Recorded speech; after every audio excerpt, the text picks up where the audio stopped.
Alright guys, what's going on? It's 21 Maxwell here and welcome to episode number 13 of the Glasgow Rangers series. As you can see, we are now in April. We are at the tail end of the season. Obviously the last video we were in January and we were kind of looking like we could go for the title. And it says it's gone not too shabby. Quickly look at the schedule, we'll show you, we've had a couple of kind of wee iffy runs in February, a wee iffy run in January, but we've had a good run. And I can confirm that we are sitting proud just at the top of the table. Last game he joined us was the Kilmarnock game. Let's do our usual roundup. Started off away to Partick Thistle, 4-2 victory there, double for Yurchenko, Shane Lowry, Ken Caraman scoring as well.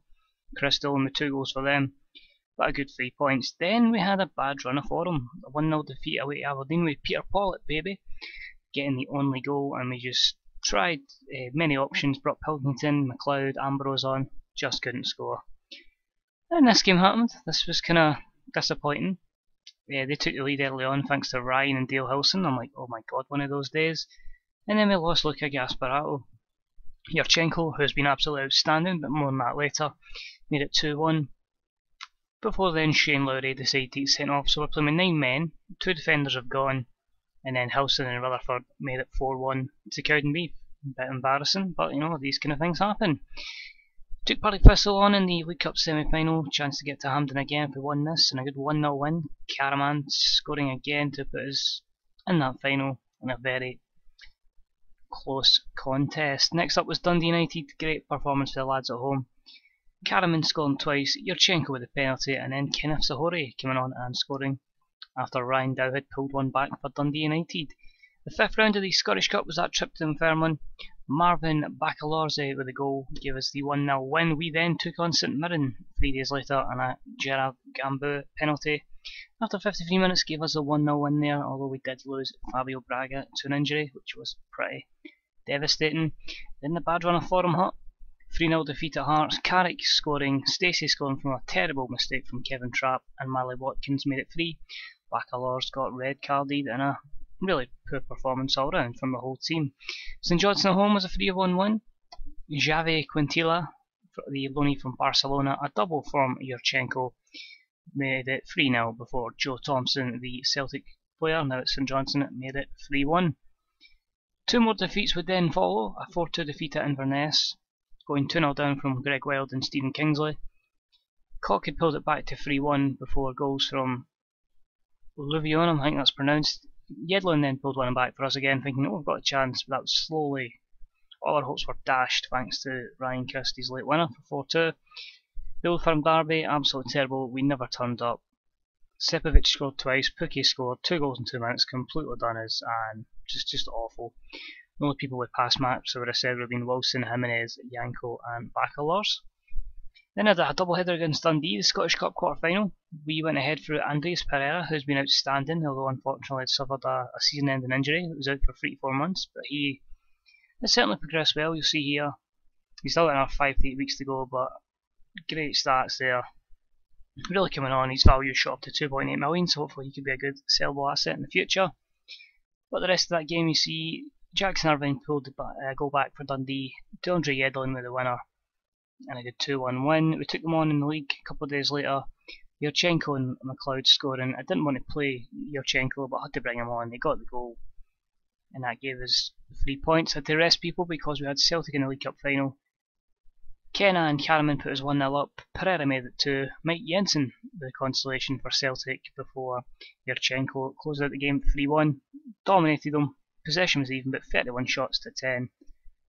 And overall it was a good performance for the lads. I'll just quickly see if I can get the goals up, and we'll let you see the goals from the League Cup final.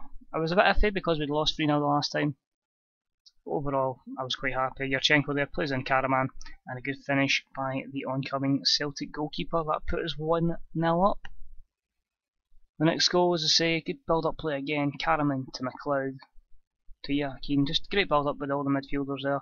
Yurchenko to Caraman, through to Pereira, and he slots it in for 2-0, so it's looking good, nice and rosy after 40 minutes. Then Celtic get their goal back, Mulgrew to Pookie, into Brown, Beaton with a shot, and Jensen shock horror with the rebound after the keeper fumbles it. But thankfully we go on and secure the win. Gambiu to Joaquin after play there, McLeod out to Yedlin, into Yurchenko, He's tackled.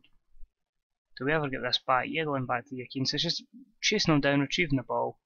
Pereira out to Wallace, and it's in, and Yurchenko runs across his defender and heads in. We're 3-1, and a good victory to give us another League Cup. So that's me won 2 League Cup finals in my 3 years at Rangers so far. After that was Partick Thistle at home, which was a 2-0 win at McLeod and Yedlin. A 1-1 draw with Aberdeen at Wallace, followed by a Ryan Jack goal. Gambier got sent off, which was a pain in the ass. Kilmarnock was a 1-1 draw. Danny and Edmund, we just couldn't score before Gary Mackay-Stephen with a late one. And then you go to the games where you can't score. You go and win 8-3 in the Cup. 1-0 up for Yurchenko, 2-0 up for Ambrose, 3-0 up for Ambrose, and then they score 3 goals in 4 minutes for McLean, Hassan and Lopez. It's one of the games like, really FM, is this really happening? But thankfully we came on in the second half.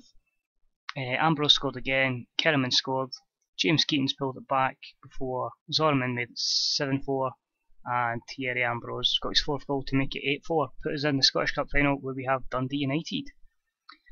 Thankfully the fixtures post-split have turned out in our favour. We have 4 games at home, 1 away, which is Aberdeen, and the League Championship, as you'll see, sees us top of the table on goal difference. It's been very tight.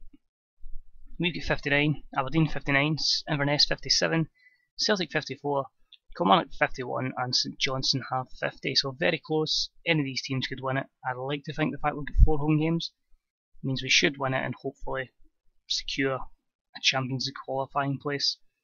Apart from that, not really much else to cover. The other one is Tyus Browning is coming in on a pre-contract. Good pacey centre back, can cover right back and right wing back.